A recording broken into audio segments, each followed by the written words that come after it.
Bonjour la famille et bienvenue une fois de plus sur cette chaîne. Moi c'est Narcisse, pour ceux qui ne me connaissent pas ou pour ceux qui me découvrent pour leur première fois. C'est toujours un immense plaisir pour moi de vous retrouver une fois de plus sur cette chaîne. Et pour tous ceux qui sont nouveaux sur cette chaîne, je vous demande juste deux petites choses à faire. Abonnez-vous et activez la cloche de notification pour ne rater aucune de mes prochaines vidéos. Si j'ai fait cette petite vidéo aujourd'hui, c'est pour vous donner certaines astuces concernant la nouvelle méthode de traitement des dossiers des gagnants de la DV Lottery, encore appelée loterie américaine. Mais avant que je vous donne ces astuces, générique.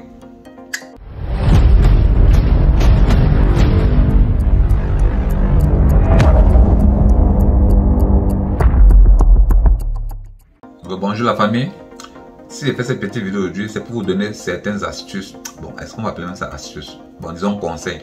Bon, si j'ai fait cette petite vidéo aujourd'hui, c'est pour vous donner certains conseils concernant le traitement des dossiers des gagnants de la loterie américaine, encore appelée DV Lottery.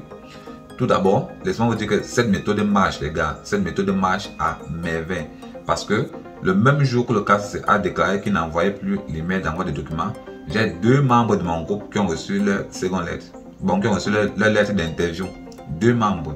Pourtant, avant cela, ils avaient déjà envoyé les documents, mais même le OK des documents, ils n'avaient pas reçu. Mais dès que le KCC s'est déclaré qu'ils n'envoient plus l'email, ils ont reçu directement leur lettre d'interview. Et hormis d'eux, dans certains groupes, il y a plusieurs personnes qui ont aussi commencé à recevoir leur lettre d'interview également.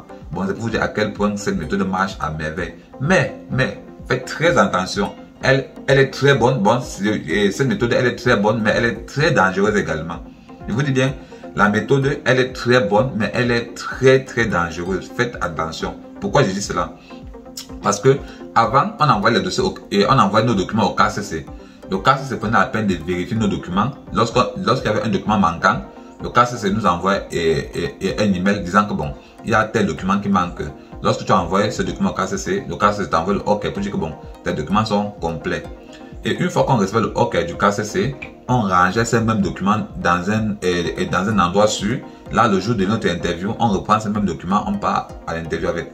Maintenant, le cas, ça veut dire que bon, désormais, chacun gère ses dossiers. Ça veut dire que c'est maintenant à vous de ranger vos documents. Si vous rangez vos documents et que vous oubliez seulement un document, je vous dis bien, si vous rangez vos documents et que vous oubliez un document, ça serait... Bon, vous n'allez pas recevoir votre visa et le jour de votre interview. Bon, prenez la peine de vérifier et de revérifier vos documents avant d'aller le jour de l'interview. Bon, maintenant, je vais vous donner certains petits conseils que comme je vous l'ai dit dans mon introduction, que c'est pour vous donner certains petits conseils. Bon, une fois que vous avez reçu votre seconde lettre, vous avez deux autres étapes à franchir. Bon, ça c'est le petit conseil que je vais vous donner. Ça c'est le petit conseil que je devais vous donner. Vous avez deux autres étapes à remplir avant d'aller le jour de votre interview. La première étape c'est quoi?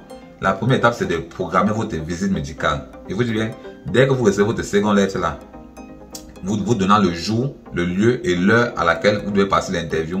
Programmez votre visite médicale au moins 3 semaines avant le jour de votre interview.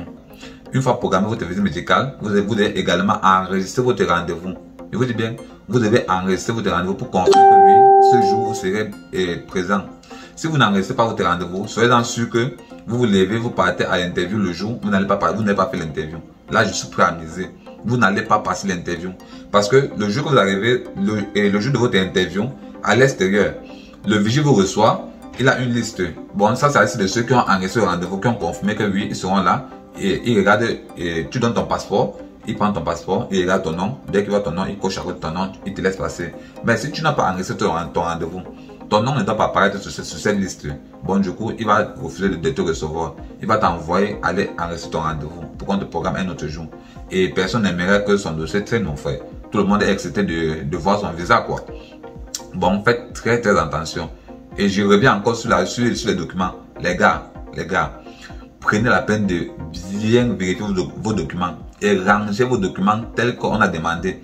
Et sur la page même, sur la page que le KCC avait déclaré qu'il ne gérait plus les mails d'envoi de documents, ils ont mis le lien pour voir les documents envoyés. Ou bien si vous ne connaissez pas même quels sont ces documents, cliquez sur le petit i ici. Ça va vous rediriger sur ma vidéo pour vous montrer quels sont les documents à apporter avec vous le jour de votre interview.